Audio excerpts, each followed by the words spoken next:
oui, l'OM affronte Nîmes pour le premier match de la phase retour du championnat de Ligue 1. Justement, pour qui dit début de la phase retour, dit classement. Tout de suite avec Rémi Chabert en régie, l'excellent Rémi Chabert qui nous envoie ce classement pour voir la situation de l'Olympique de Marseille, on le disait, avec 2 matchs en moins puisque l'OM n'en a joué que 17 sur ses 19 matchs. On l'a pas. Ben écoutez, il est excellent quand même. On l'aime. C'est notre Rémi Chabert. Je vous donne le classement de tête. L'OM est à 8 points du leader Lyon, à 7 points du PSG et de Lille, mais potentiellement avec ces 6 points de marge puisqu'il y a ces 2 matchs en retard, donc on serait qu'à 2 points de Lyon si on balance et si on bat Nice au Vélodrome. C'est pas les matchs les plus compliqués sur le papier, mais tu as raison Didier, ils sont pas gagnés ces matchs. Donc voilà la situation pour l'Olympique de Marseille. On a par contre, ça je le pense et j'en suis quasiment sûr, le 11 probable de Nîmes pour affronter l'Olympique de Marseille. Tiens Didier, cette équipe nîmoise, quelles sont les forces et les faiblesses et de quoi on doit se méfier chez eux?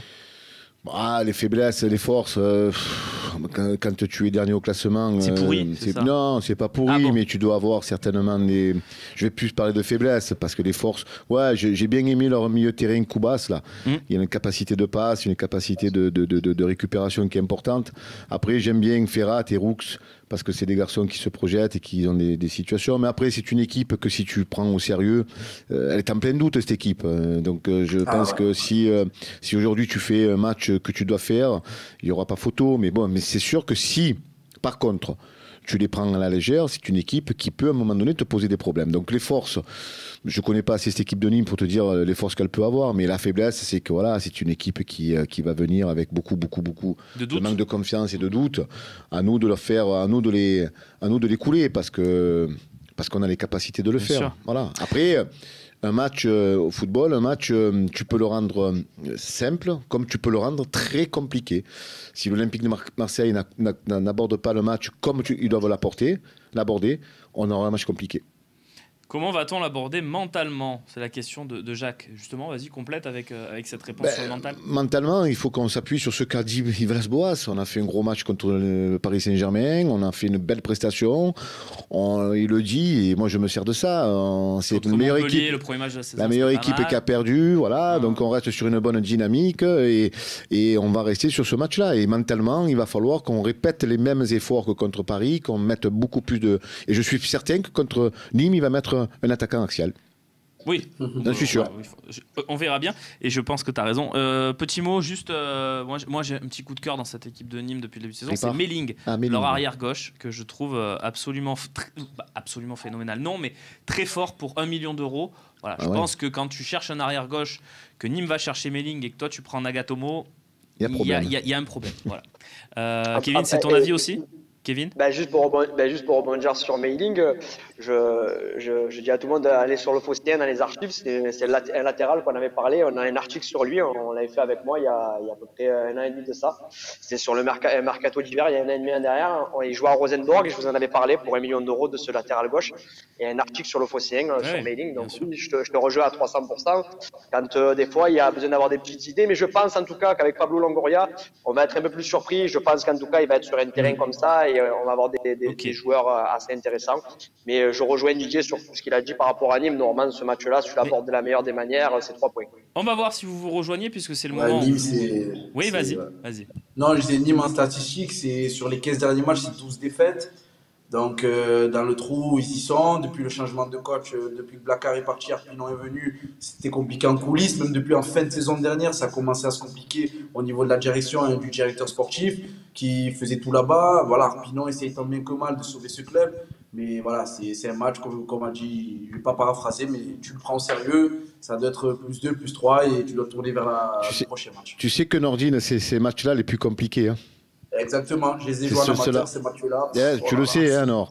Donc, moi, en tant que coach, je peux te dire que quand je jouais les derniers, la semaine, je mettais une pression sur les garçons pour pas qu'ils se relâchent. Parce que mentalement et psychologiquement, pour motiver les garçons. Le discours contre le PSG, il est facile à faire. Complètement. Concentré sur le niveau tactique et après la motivation des gars, elle y est naturellement, bien sûr. En plus, tu reçois à 17h, mais c'est vrai que ils sont comme nous, les joueurs. Hein. Ils se disent on reçoit Nîmes, c'est tranquille, on va le prendre tranquillement. Et il faut enchaîner. Tiens, justement. Là, les joueurs comme Payet et tout doivent mettre un peu de Voilà.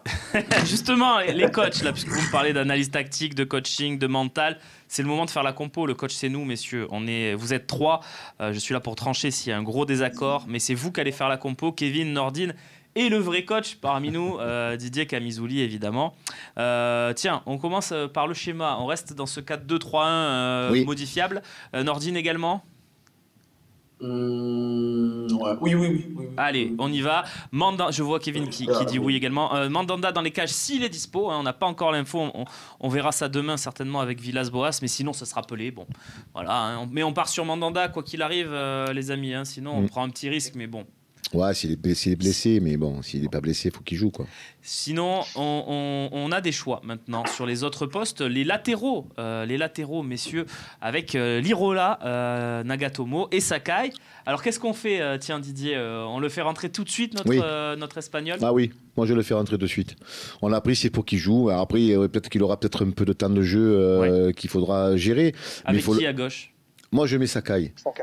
Sakai aussi, ouais. Même chose, Nordine. Ouais. Allez, on part sur Lirola Sakai dans la compo pour ce match. La charnière, on reste sur Tchaleta Tsar, Alvaro, les amis. Oui, je vous vois faire oui, donc on y va, on enchaîne. Le milieu de terrain, Nordine. On va commencer par les deux plus défensifs de ce milieu de terrain qu'on va choisir. Qui tu mets? Gay Camara. On ne touche pas une équipe qui gagne, Kevin est d'accord?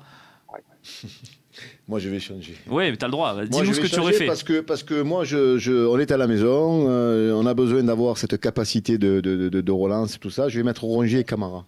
Rongier Camara. Écoute, la majorité l'emportant. Il a la capacité de relance, non? Oui, mais. Gay, dans les choix de passe qu'il trouve, et même dans la passe longue, c'est vrai, c'est vrai. Sauf qu'aujourd'hui, Gay, c'est un jeune joueur et il faut y aller doucement avec les jeunes joueurs parce qu'à un moment donné. Faut pas trop l'exposer. Donc, moi, aujourd'hui, à la maison, je peux me tromper. À la maison, je ferai Rongier Camara.